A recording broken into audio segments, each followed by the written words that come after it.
तो आज हम सब स्पेस प्रूफ करेंगे वेक्टर स्पेस ऑफ फंक्शंस के। यहाँ पे 3 सब स्पेस दे रखे हैं और आज हम इनको प्रूफ करेंगे कि ये हमारे सब स्पेस बनाते हैं। तो सबसे पहले एग्जांपल नंबर 12 देख लेते हैं। यहाँ पे W1 हमारा किस तरह से दे रखा है, फंक्शंस का कलेक्शन दे रखा है जहाँ पर f has point of local extrema at x is equals to 1/2।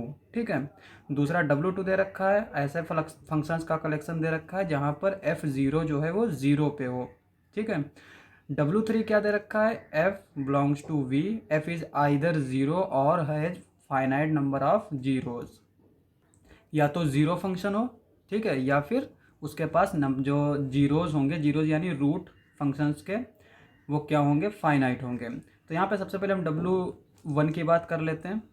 सबसे पहले हम क्या करते हैं, जब भी सब स्पेस प्रूफ करते हैं तो उसमें हम जीरो वेक्टर दिखाते हैं। तो जीरो वेक्टर दिखाने के लिए क्या करेंगे, हम जीरो फंक्शन डिफाइन कर लेते हैं। यहाँ पे जीरो फंक्शन का मतलब क्या हुआ, ये हमने जीरो फंक्शन डिफाइन किया है, यानी जो हर एक एक्स के लिए हमें ज़ीरो दे।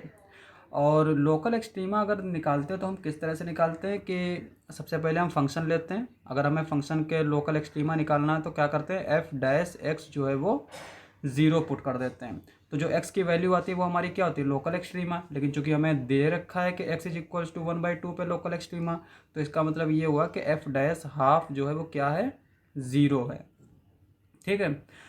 तो पहले तो जीरो वेक्टर की बात कर लेते हैं। तो यहाँ पे जीरो वेक्टर है और जीरो वेक्टर क्या है, हमारा जीरो फंक्शन है। और जीरो फंक्शन क्या होगा, डिफरेंशिएबल होगा, इनफाइनाइट टाइम्स डिफरेंशिएबल होगा। ठीक है। तो यहाँ पे 0-1/2 इज इक्वल्स टू क्या आ जाएगा, 0 आ जाएगा। तो यहाँ से हमें क्या मिला कि जीरो वेक्टर जो है वो W1 में बिलोंग कर जाएगा। अब हम क्या करते हैं, वन स्टेप टेस्ट से प्रूव करेंगे। तो यहाँ पे हम f और g W1 में ले लेते हैं। तो अगर f और g W1 में है तो क्या ये कंडीशन इंप्लाई कर रहा है, क्योंकि f और g जो है वो एक्सट्रीमा रखते होंगे at x is equals to 1/2। तो f डैश 1/2 क्या हो जाएगा, 0। g डैश 1/2 क्या हो जाएगा, 0 हो जाएगा। और वन स्टेप टेस्ट में क्या करना है कि हमें for all a, b belongs to f। ठीक है। यहाँ पे हमने अल्फा बीटा ले रखा है तो यहाँ पे हम अल्फा बीटा कर लेंगे। तो alpha beta belongs to F के लिए alpha F plus beta G जो है वो हमारा कहाँ चला जाए, W1 में। तो इसी को प्रूफ करेंगे। तो यहाँ पे हमने ले लिया अल्फा एफ प्लस बीटा जी प्राइम, किसके ऊपर, हाफ के ऊपर। अब यहाँ पे हमने जब डिफरेंशिएबिलिटी जो फंक्शन जो है डिफरेंशिएबल होता है, डिफरेंशिएबिलिटी जो है वो हमारा किस तरह का ऑपरेटर है, डिस्ट्रीब्यूटिव ऑपरेटर है। तो यहाँ पे अल्फा एफ प्लस बीटा जी की प्राइम लिया है तो इसको हम किस तरह से लिख सकते हैं, अल्फा एफ प्राइम 1/2, बीटा जी प्राइम 1/2, और यहाँ पे एफ प्राइम 1/2 और जी प्राइम 1/2 क्या दे रखा है, 0 के इक्वल दे रखा है। तो ये हो जाएगा alpha dot 0 plus beta dot 0 which is equals to 0। तो यहाँ पे हम देख सकते हैं कि alpha F plus beta G का डेरिवेटिव 1/2 पे क्या आया, 0 आया। तो इसका मतलब ये हुआ कि alpha F plus beta G जो है वो लोकल एक्सट्रीमा रखेगा एट 1/2। ठीक है। तो यहाँ से क्या इम्प्लाई करेगा कि alpha F plus beta G जो है वो W1 में बिलोंग कर जाएगा। तो यहाँ से W1 इज अ सब स्पेस ऑफ V। अब हम बात करते हैं W2 के बारे में। तो W2 हमारा किस तरह से दे रखा है, ऐसे फंक्शंस का कलेक्शन जो f0 पर क्या दें, 0 दें। तो सबसे पहले हम यहाँ पे भी जीरो वेक्टर की बात कर लेते हैं। तो यहाँ पे जब भी हम जीरो वेक्टर की बात करते हैं तो जीरो फंक्शन डिफाइन करते हैं। जीरो फंक्शन का क्या मतलब होता है कि जो x की हर एक वैल्यू के लिए 0 दे। तो जब x की हर एक वैल्यू के लिए 0 दे रहा है तो 0 पर 0 जो है, जीरो फंक्शन 0 की भी वैल्यू क्या देगा, 0 देगा। तो यहाँ से क्या इम्प्लाई करेगा कि जीरो वेक्टर जो है वो W2 में बिलोंग कर गया। अब हमें क्या करना है, f और g W2 में लेते हैं और अल्फ़ा बीटा फील्ड में लेते हैं। तो हम क्या शो करेंगे कि alpha F plus beta G जो है वो भी हमारा W2 में बिलोंग कर जाए। ठीक है। तो यहाँ पे अल्फ़ा एफ प्लस बीटा जी को W2 में बिलोंग करने के लिए क्या करना पड़ेगा कि ये जो फंक्शन है, ये हम अगर इसको नया फंक्शन h मान लें तो ये 0 पर क्या दे, वैल्यू 0 दे। तो यहाँ पे हम वही प्रूफ करेंगे। तो यहाँ पे alpha F plus beta G, इसको हम क्या लिख सकते हैं, alpha F of G plus beta G of G. f0 जो है बीटा जी ऑफ 0, f0 जो है वो क्या दे रखा है, 0। g0 क्या दे रखा है, 0 दे रखा है। तो यहाँ पे alpha dot 0 plus beta dot 0, ये हमारा क्या आ जाएगा, 0 आ जाएगा। ये हमारा क्या आ जाएगा, 0 आ जाएगा। दोनों को जब ऐड करेंगे तो वो हमें क्या मिल जाएगा, 0 मिल जाएगा। तो यहाँ से हमें इम्प्लाई कर जाएगा कि अल्फ़ा बीटा जो है, alpha beta plus beta G जो है, alpha F plus beta G जो है वो W2 में बिलोंग कर जाएगा। और ये क्या इम्प्लाई करेगा कि W2 इज अ सब स्पेस ऑफ V। अब हम W3 की बात कर लेते हैं। W3 का क्या दे रखा है कि F बिलोंग्स टू V, या तो F हमारा क्या हो, 0 वेक्टर हो, या फिर इसके जो जीरोज होंगे वो क्या हो, फाइनाइट हों।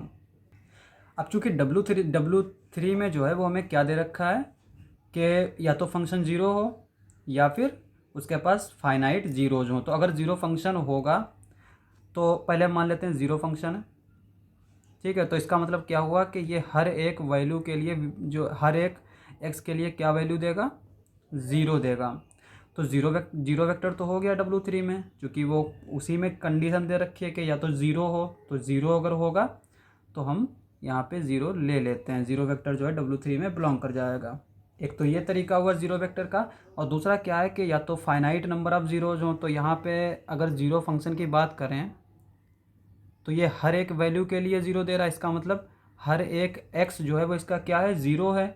और x हमारा कहाँ से, r से, ठीक है। तो अगर, और r हमारा क्या होता है, अनकाउंटेबल होता है। तो इसका मतलब ये हुआ कि इसके पास फाइनाइट जीरोज तो हुए नहीं, इनफाइनाइट जीरोज हो गए।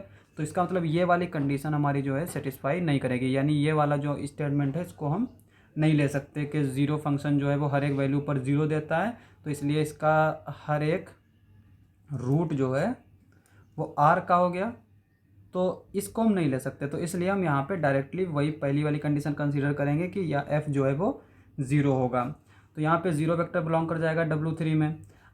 और अब हम क्या करते हैं कि f और g W3 में लेते हैं, जो कि नॉन ज़ीरो वेक्टर हैं, ठीक है। नॉन ज़ीरो वेक्टर लेते हैं तो यहाँ पे f of ai is equals to 0, g of bi is equals to 0। यहाँ पे ai और bi जो है सेम भी हो सकते हैं और अलग भी हो सकते हैं, ठीक है। तो यहाँ पे ai और bi क्या हैं, इसके रूट्स हैं फंक्शंस के। और i हमारा कहाँ से कहाँ वेरी कर रहा है, 1 2 3 इस तरह से वेरी कर रहा है। फाइनाइट चूँकि चाहिए तो यहाँ पे ये i जो है वो फाइनाइट होगा, 1 2 3 4 कोई भी नंबर हो सकता है, ठीक है। अब यहाँ पे हमें क्या प्रूफ करना है कि alpha F plus beta G जो है वो W3 में होगा, तभी हम कह पाएंगे कि W3 सब स्पेस है। तो यहाँ पे अल्फ़ा एफ प्लस बीटा जी, हम इस पर क्या ऑपरेट करेंगे, CI। अब यहाँ पे AI और BI सेम ज़रूरी नहीं, लेकिन यहाँ पे जो है वही हम ऑपरेट कर सकते हैं जो कि जिस पे F भी सेटिस्फाई करे और G को भी सेटिस्फाई करें। तो यहाँ पे हम CI क्या ले लेते हैं, AI is equals to BI for some I, कुछ I के लिए तो जो है वो हमारा इक्वल हो सकता है। तो यहाँ पे हम क्या करेंगे, alpha F plus beta G CI is equals to, इसको हम क्या लिख सकते हैं, हमारा एक्सटर्नल कंपोजिशन डिफाइन है alpha F of CI beta G of CI। और एफ CI हमारा क्या है, CI जो है वो हमारा क्या है, अगर f के लिए देखें तो हम AI के इक्वल लिख सकते हैं। तो यहाँ पे f ऑफ AI आ जाएगा, और वो क्या दे रखा है, 0 दे रखा है। तो यहाँ पे ये 0 हो जाएगा। G ऑफ CI, ये BI अगर हम कंसिडर कर लें तो G ऑफ BI क्या है, 0 दे रखा है। तो यहाँ पे alpha dot 0 plus beta dot 0, और ये हमारा क्या है, 0 हो जाएगा। तो ये हमारा टोटल किसके इक्वल आ जाएगा, 0 के इक्वल हो जाएगा। तो यहाँ से क्या इम्प्लाई करेगा कि alpha F plus beta G जो है वो W3 में बिलोंग कर जाएगा, और ये इम्प्लाई करेगा कि W3 इज अ सब स्पेस ऑफ V। तो इस तरह से हम जो है सब स्पेस को प्रूव कर सकते हैं। तो आज के लिए बस इतना ही। अगर आपको हमारा वीडियो अच्छा लगे तो हमारे चैनल को सब्सक्राइब करें। मिलते हैं अगली वीडियो में।